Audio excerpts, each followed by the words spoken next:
Audio Jungle. Film dilanjutkan, kali ini menceritakan tentang gurunya si Handa yang bertugas untuk mengurus kelasnya si Handa. Dia orangnya kagak mau terbawa arus macam orang lain yang begitu mengidolakan si Handa. Terus dia punya masalah lain, yaitu akhir-akhir ini pelajaran biologi dilarang melakukan pembedahan kodok karena para wali murid pada komplain akan hal tersebut. Tapi si bapak mau hal tersebut bisa diteruskan lagi karena itu sebuah pelajaran juga buat murid-murid, tapi ditolak. Terus dia mencari cara lain. Tak lama dia ketemu Handa sama Ai Jawa. Mungkin dengan menghasut si Handa, nanti murid lain bisa mengikutinya. Pas dia menanyakan hal itu, dia ingat kalau ibunya juga komplain akan hal itu. Si Handa juga sebenarnya takut sama kodok. Beda lagi sama Ai Jawa, dia sangat setuju kalau pembedahan diadakan lagi. Lalu Ai Jawa mengajak Handa untuk menghasut murid lain biar setuju juga. Handa udah kagak bisa ngapa-ngapain lagi. Setelah di kelas, si Ai Jawa mencoba menjelaskan kembali. Dia menyarankan memilih pembedahan atau merangkai bunga, tapi nampak murid-murid kagak setuju, apalagi Kondo yang melihat si Handa macam kagak nerima pembedahan tersebut. Alhasil Kondo menyarankan untuk dengar dari si Handa. Nah, salahnya dia, Handa terlalu overthinking. Takutnya dia dikatain bencong kalau nolak. Jadi dia macam menerima pembedahan tersebut. Dengan begini laki-laki setuju, tinggal perempuan doang. Mereka masih jijik. Alhasil Handa lagi yang harus menghasut. Di situ Handa nyuruh menghormati keputusan cewek. Ketika dengar itu, si cewek malah setuju untuk melakukan pembedahan. Wah, udah gak ngerti lagi nih. Besoknya saatnya pelajaran biologi. Terlihat gurunya senang. Dia kali ini bakalan ngasih satu orang satu kodok. Dia harus berterima kasih sama si Handa. Namun nampak dia udah ketakutan. Lalu si bapak ngasih Handa yang gede kodoknya. Ketika mau dimulai, kodok si Handa keluar dibarengi Handa yang kaget sama si bapak. Jadilah keributan di dalam sana. Dan Handa udah mau pingsan. Terus dia ngomong kalau mau pulang, tapi murid lain mengartikannya kalau kodok itu harus dipulangkan. Di situ mereka terharu mendengar omongan tersebut. Alhasil kodoknya mereka lepasin dan mereka memutuskan buat merangkai bunga aja. Akhirnya si bapak ngerti kalau ini jalan terbaik buat mereka, sedangkan Handa pingsan di UKS dan masih ada kodok gede itu di sana. Besokannya ketika Handa lagi berangkat sekolah, ada Ai Jawa yang mantau dirinya. Karena takut, dia pun lari. Si Ai Jawa ketinggalan di sana dan punya pemikiran yang lain. Dan bercerita kalau Handa lagi dikuntitin orang. Akane dan Reo udah marah aja mendengar hal tersebut dan pengen membasminya. Sebagai pengikut Handa, mereka akan melakukan pencarian. Pulang sekolah, si Handa yang lagi jalan ada Ai Jawa dan Kondo di sana yang lagi ngumpet. Kondo menyarankan untuk melindungi di sisi Handa aja. Cuma kata Ai Jawa, mereka melindungi udah kayak bayangan, kagak mau kelihatan. Tak lama muncul si Miyoko. Dia pun orang yang suka menjaga si Handa dari serangan fans wanita. Dia sudah berubah total. Di sisi lain, Reo dan Akane masih menunggu si Handa. Tak lama yang muncul malah cewek pustakawan yang mau ngasih buku kepada si Handa. Tiba-tiba aja si Miyoko langsung menangkapnya karena dia berniat mendekati si Handa, maka harus dihapus. Kondo dan Ai Jawa terus mengikuti, sedangkan Handa sebenarnya ada janji sama Kawapuji di kafe. Dia mendengar omongan Ai Jawa tentang rumah si Handa. Alhasil karena takut, dia lari dengan cepat. Di situ Ai Jawa mengandalkan si Higashino untuk mengejarnya. Si pustakawan cewek itu udah mau disiksa anjir sama si Miyoko gara-gara gitu doang. Sementara itu Akane melihat ada orang yang menurutnya dialah penguntitnya. Pas dia ikutin malah ada anjing yang lagi marah. Dan gerbangnya pun terkunci. Dihajarlah mereka berdua. Situasinya makin rame, teriak sana sini. Si Higashino juga kagak bisa menemukan jejak si Handa. Tak lama si Akane dan Reo datang dengan baju yang kotor. Mereka beranggapan kalau ini udah masalah serius. Mereka harus mencarinya kembali demi melindungi si Handa.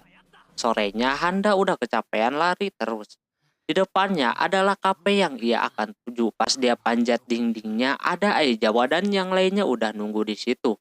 Miyoko auto sujud melihat Handa macam dewa. Handa udah kagak ngerti lagi bisa diikutin kayak gini. Padahal tujuan dia ada di depan mata. Alhasil karena gak mau Kawapuji marah, Handa menyuruh orang-orang itu untuk tidak mengikutinya lagi dan lain-lain. Lalu Handa pergi. Kondo yang ngerti, dia nunggu jawaban dari temennya ketika dengar Handa marah kepada mereka. Tapi anehnya mereka gak merasa dimarahin, malah Handa itu teriak buat si penguntit, padahal merekalah penguntitnya. Malah mereka terharu dengan ucapan tersebut karena menyebut kalau mereka teman berharganya. Wah, udah makin salah paham aja nih. Tapi mereka tetap mau mencarinya. Setelah sekian lama akhirnya si Handa sampai juga di kafe. Nampak orang yang ngejerumusin si Akane dan Reo itu ke anjing adalah si Kawapuji. Singkat cerita bercerita tentang Kondo, anak yang biasa aja namun gak tahu kenapa ada yang aneh dengan dia. Dia cerita sama Akane kalau dia macam lagi diawasi gitu sama orang. Dia masih belum percaya. Terus ada Reo yang ngajakin curhat tentang wanita. Karena dia orang biasa aja jadi kagak peduli. Pas dia duduk ada surat di depannya. Surat tersebut udah macam surat cinta, berbarengan bel masuk pelajaran Oshibana atau merangkai bunga. Di situ Kondo masih gak percaya dapat surat gituan. Dia bingung harus cerita ke siapa. Sampai dia gagal fokus ditanya sama gurunya. Pas istirahat, Kondo nanyain hal tersebut ke si Akane. Dia melihat surat itu adalah surat tantangan karena dia dulu waktu cupu pernah mengalami hal serupa. Namun beda dengan Aizawa. Dia melihat kalau itu benar-benar surat cinta dari orang biasa juga. Si Kondo merasa tenang kalau emang itu surat cinta. Di sisi lain, Handa mulai menyukai pelajaran Oshibana, tapi si Kondo merasakan kalau masih ada yang mengawasinya. Dia menyadari sendiri orang biasa macam dia tiba-tiba masuk ke pengikut si Handa udah macam gak cocok. Cuma Kondo walaupun anak bawang dia tetap pengikut Handa. Tak lama pas ketemuan, bener dong kalau si Kondo disuruh untuk tidak jadi pengikut si Handa. Karena dia orang biasa-biasa aja. Kondo auto sedih banget dan langsung pergi gitu aja. Di situ dia introspeksi diri kalau dia itu emang biasa aja. Apalagi tiba-tiba ada cewek yang mengirim surat itu gak mungkin banget. Tak lama dia ketemu Handa, terlihat dia lagi bawa bunga buat merangkai. Di situ Handa masih malu-malu mau bikin Oshibana. Terus si Kondo memberikan hadiah yang diberikan Akane kepadanya. Dia auto senang dan berterima kasih. Tak lama Aizawa dan yang lainnya datang menghampiri si Kondo. Sementara itu Handa yang lagi senang malah dibuat kaget dengan tulisannya yang kasar banget buatnya.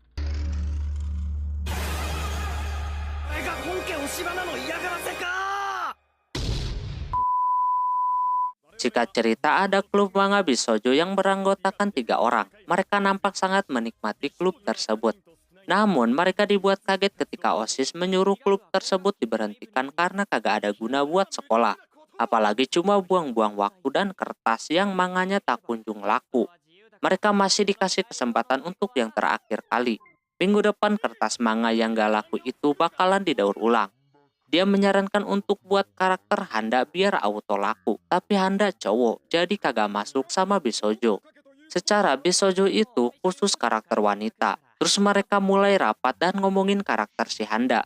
Mereka punya ide untuk mengubah Handa menjadi wanita. Di situ mereka masih ragu dan takut. Alhasil dirapatin dulu. Kalau Handa itu orangnya kayak gimana? Pas udah dikumpulkan positif semua. Dengan begini, pemimpinnya akan melakukan wawancara langsung kepada si Handa. Dan dia menyuruh 2 orang lainnya membuat ilustrasinya juga. Setelah itu dilakukanlah wawancara tersebut dengan cara memakai action figure wanita yang terbuka. Dengan alasan biar tahu kalau Handa orangnya ngeras atau enggak. Si Handa malah takut dan mempertanyakan kenapa terbuka seperti itu. Ketika orang itu menyuruh roknya dibuka, Handa menutupinya dengan kain. Dengan begitu, orang tersebut sadar kalau selama ini dia begitu kejam sama boneka kesayangannya. Gak dipakein baju. Setelah beberapa hari, akhirnya mereka berhasil membuat ilustrasi Handa dengan versi masing-masing. Yang pertama, pas dilihat yang bernama dokter itu terbuka banget. Yang membuat orang itu kagak setuju. Handa yang mempunyai sikap baik jadi macam itu. Dia punya alasan ya emang macam begitu kalau Bishojo banyak yang terbukanya.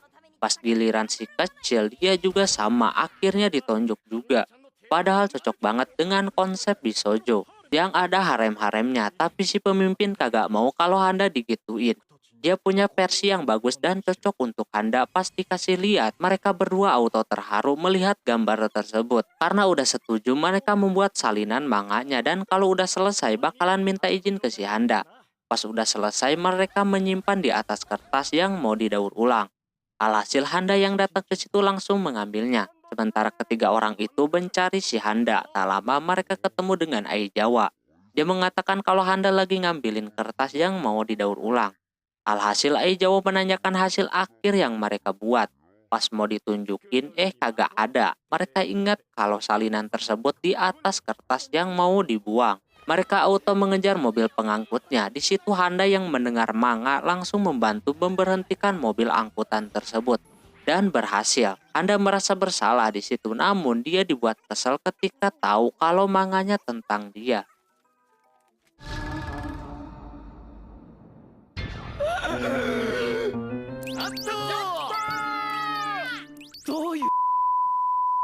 Singkat cerita, festival budaya akan segera dilaksanakan.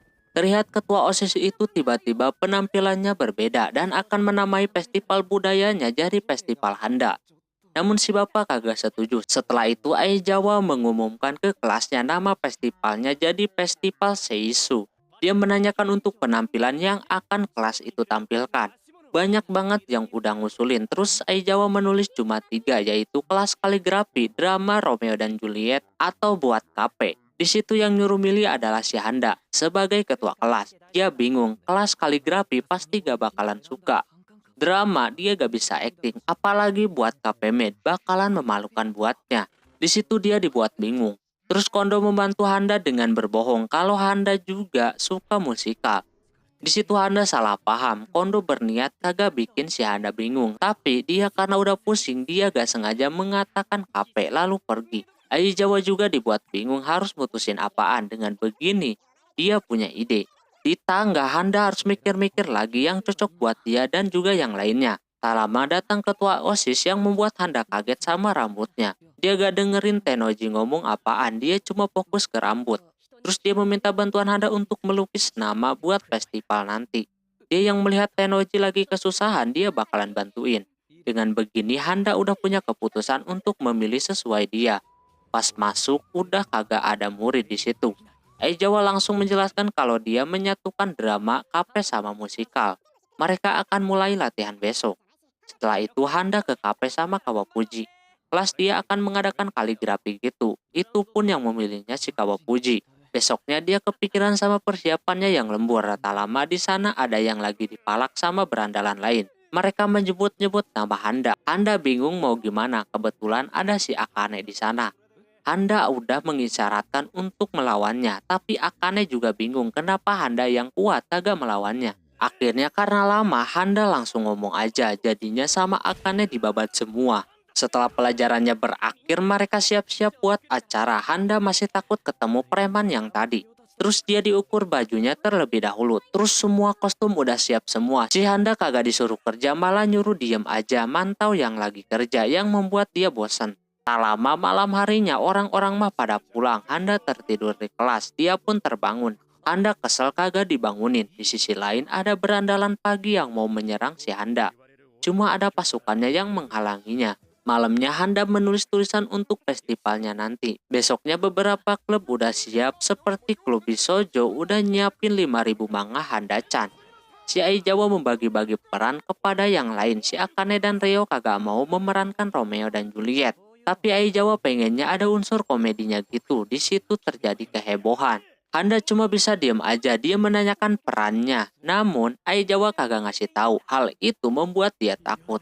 Terus dia mendengar kalau Handa bakalan memakai wig. Tak lama kelasnya si Handa KW datang. Mereka akan menjual jasa make upin supaya mirip sama si Handa. Di situ udah banyak yang tertarik sama hal gituan. Handa yang lagi merenung ketika melihat tulisannya mau dipajang, dia auto senang. Handa harus berusaha juga dan berjuang, tapi semangatnya pupus gara-gara ada Aizawa dan lain-lain. Sorenya ketika mereka pulang, mereka melihat karya si Handa dipajang di sana. Cuma berasa ada yang kurang. Esoknya pas acaranya dimulai, Reo menambahkan nama Handa di atas sana. Di dalam rame banget acaranya, terutama si Kawapuji udah rame aja yang datang. Kalau ada berbau Handanya auto laku. Terus dia penasaran sama kelasnya si Handa, alhasil dia ke sana. Terlihat ngantri banget. Tak lama pas masuk, mereka ditawari menu yang sangat mengerikan. Racun semua namanya. Terus dramanya dimulai. Terlihat Akane jadi Juliet dan Reo jadi Romeo. Isi ceritanya lama-kelamaan jadi di luar nalar, ngawur semua. Dia menantikan si Handa di bagian apaan. Tak lama Handanya muncul sebagai Ratu Elizabeth yang cuma duduk doang jir. Kawapuji udah kagak paham lagi. Apalagi Handa, ketika dia melihat ada Kawapuji di sana, dia merasakan malu jadi temannya si Kawapuji yang berpakaian macam itu. Karena udah malu, si Handa memutuskan buat kabur dengan cara acting dulu sebelum pergi. 無敵艦隊を撃破してくる。 Di sisi lain, ada para berandalan yang nyerang Handa kemarin. Mereka ke situ membeli manga Bishoujo Handa-chan. Sementara itu, Aizawa dan yang lainnya lagi istirahat terlebih dahulu. Tak lama datang klub basket yang memberitahu kalau ada SMA Kuro datang nyari si Handa. Dikira mereka babak belur karena mereka ternyata gara-gara ngintip. Mereka langsung mencari, terus berandalan itu masuk ke dalam untuk mencari si Handa. Cuma di situ orang-orang pada takut sama dia. Tak lama mereka bertemu dengan Handa KW. Mereka dibuat kaget dengan muncul banyak Handa di sana berkat tata rias si KW. Berandalan itu cuma pengen tahu Handa ada di mana. Tak lama datang Higashino yang ngajak ke si Handa, jadinya ketahuan dah. Di perjalanan mau ke sana ada Sugumi yang meramal orang itu tapi yang buruk-buruknya. Lantas mereka pada takut dengerinnya. Si Miyoko dan cewek kutu buku udah siap menyerang nih. Sementara itu si Aizawa dan yang lainnya kembali kumpul. Tidak bisa menemukan si Handa. Tak lama Higashino dan Handa KW datang dan memberitahu kalau Handa lagi dalam bahaya. Handanya berada di kelas. Di sisi lain Ichimiya dan pengikutnya ikut membeli manga Handa-chan. Manga tersebut laku keras. Sebenarnya bukan manga aja, ada edisi Handa yang lainnya. Sementara Handa sedang berdiam diri menunggu dramanya dimulai lagi. Selama ini dia cuma duduk aja kagak guna. Dia punya rencana untuk berdialog selepas dia keluar nanti. Dia harus mencobanya. Dia mendengar udah ada yang masuk. Handa kira udah dimulai lagi. Tak lama juga datang Ichimiya ke sana. Di situ mereka adu mulut sampai pemimpinnya ditonjok dan terjadi perselisihan. Hingga akhirnya Handa yang gak tahu situasi, dia langsung keluar dan menyuruh mereka berhenti. Auto malu dah. Nyatanya belum dimulai, tapi mereka tersadar dengan omongan Handa tadi. Tujuan berandalan itu sebenarnya mau jadi bawahannya si Handa. Semenjak mereka bertemu si Handa, mereka jadi kagak kelihatan berandalan lagi. Ichimiya mengerti dengan situasinya dan pengen mereka semua menyudahinya. Tapi pemimpinnya malah kenok sama si Miyoko. Sore harinya, acaranya udah beres. Bakalan diteruskan ke acara yang terakhir yaitu pengumuman dan juga api unggun. Di situ ketua OSIS mengumumkan yang dagang terbaik sama kelas terbaik. Dagangan terbaik dimenangkan oleh yang buat manga Bishoujo karena menjual 5.000 manga dalam sehari. Luar biasa dan penghargaannya cuma mahkota kardus aja anjir. Terus barulah kelas terbaik. Siapa lagi kalau bukan kelasnya si Handa. Dia disuruh untuk menaiki panggung. Cuma dianya macam udah mikir yang aneh-aneh. Alhasil mau gak mau dia harus naik. Tak lama Kawapuji keberatan dengan keputusan si Tennoji, karena dia juga layak mendapatkannya. Di situ Kawapuji memaksa si Handa untuk memberikannya kepadanya, karena mereka temenan. Lantas orang-orangnya di bawah ribut memperebutkan pemenang. Situasinya jadi hancur dan saling lempar gitu. Sampai Handa masang temboknya, lalu Kawapuji menyuruh untuk melihat di sekitarnya. Akhirnya setelah bertahun-tahun, Kawapuji ngomong kalau Handa sebenarnya populer bukan dibenci. Kagak ada kebiasaan dia yang dibenci orang. Kawapuji masih meminta helmnya aja. Handa langsung membuat pernyataan kalau penghargaan tersebut buat semuanya. Karena semuanya udah berpartisipasi dalam menyukseskan festival tersebut. Akhirnya mereka menerima itu. Lalu Tennoji mengeluarkan boneka besar si Handa.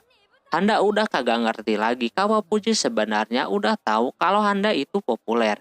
Handa langsung menanyakan kenapa pas SMP dia berbohong kalau dia dibenci. Tak sempat Kawapuji jawab, keburu Aizawa menyuruh untuk menaiki boneka tersebut. Pas mau naik, kebakar dong. Tapi kali ini dia mulai sedikit mengerti perkataan teman-temannya kalau tidak menyakitinya. Kebakaran tersebut sampai masuk TV.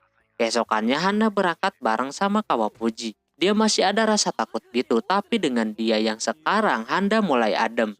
Dan disapa hangat sama yang lainnya. Dan animenya selesai. Harus nunggu 12 episode baru bisa ngasih tahu anjir.